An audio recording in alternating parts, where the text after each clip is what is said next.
Donc petite présentation de la Maxi-Bêche K de chez Staub, équipée donc d'un moteur EMAC d'une cylindrée de 80 cm3, qui représente une puissance approximative de 3 chevaux moteur. Moteur 4 temps, donc ici sur le dessus du moteur on va retrouver le bouchon pour le réservoir d'essence. Donc on va le remplir en samplon 95 ou samplon 98.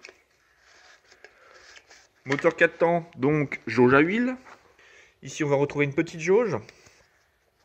Donc on va la dévisser gentiment, on va venir contrôler qu'il y a de l'huile, donc on va vérifier, on va bien voir, voilà, on voit qu'il y a de l'huile qui coule, donc là notre niveau est correct. Je remets la jauge. S'il n'y a pas d'huile, on vient juste contrôler que ce soit à fleur de notre moteur. Donc là elle est légèrement penchée, c'est pour ça que ça a tendance à couler. On va avoir donc sur cette machine 6 fraises. Donc on va pouvoir les voir sur le devant. 1, 2, 3, 4, 5, 6 fraises. Et on va avoir une modularité de la largeur de travail, c'est-à-dire qu'on va pouvoir soit travailler avec ces 2 fraises, reliées ici avec des goupilles, soit on travaille en 6 fraises, soit on travaille simplement avec ces 2 fraises extérieures que l'on vient mettre ici à la place de la première. La première s'enlève et on vient mettre le couple des 2 dernières, on vient les rapprocher, donc on peut soit tourner en 2 fraises, 4 fraises ou 6 fraises. Ça va dépendre du type de travail que l'on souhaite faire et de la largeur que l'on veut travailler. Si on fait par exemple un binage autour de 2 grands de potager, il est important de peut-être garder que les 2 fraises pour éviter d'aller abîmer les plants sur son potager. Au niveau du fonctionnement, on va retrouver les commandes au niveau du guidon. Donc le guidon en lui-même est réglable également. On va voir ça tout de suite. Donc ici, on retrouve un boulon, 3 perçages. Donc on peut venir incliner plus ou moins son guidon et donc régler la hauteur de ses commandes. Donc on desserre le boulon, on change de trou, on resserre et on vient donc ajuster la hauteur par rapport à sa morphologie. Sur le guidon, on va retrouver 2 commandes.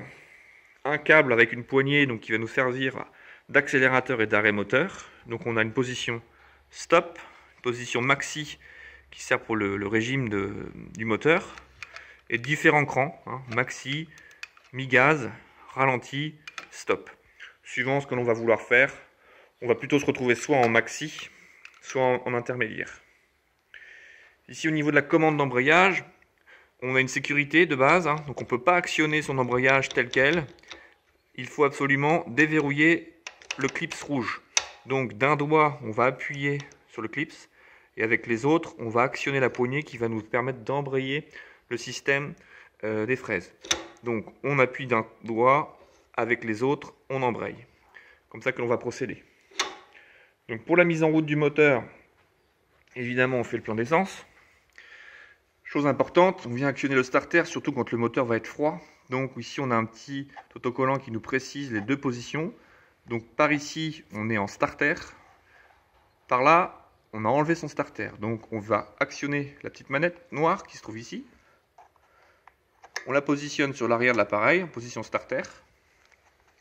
On vient au niveau de l'accélérateur se mettre soit en plein gaz, soit en mi-gaz. Et on vient gentiment tirer sur son lanceur. On vient chercher la compression. Et on va tirer sur le lanceur. Une fois que le moteur est en route, on enlève le starter. Et ici, on va pouvoir commander les gaz. On va se mettre au ralenti. On continue l'explication. Donc au niveau du fonctionnement, donc on a vu tout à l'heure, on appuie avec un doigt, on actionne avec les autres, et les fraises vont se mettre à tourner. Tout simplement. Je relâche, ça s'arrête. Je veux arrêter mon moteur. Position stop. Donc vraiment très simple d'utilisation, très pratique. On va retrouver également une petite chose dont on va expliquer le fonctionnement, c'est la petite roue. Petite roue qu'il faut absolument enlever lorsqu'on travaille. C'est la roue de transport pour pouvoir circuler avec la machine sur un terrain de préférence dur et pas de gravier parce que la roue va avoir du mal à passer dans les graviers. Mais donc la roue s'enlève. Donc on vient enlever la goupille. On va retrouver une rondelle également. Et ensuite on vient enlever la roue.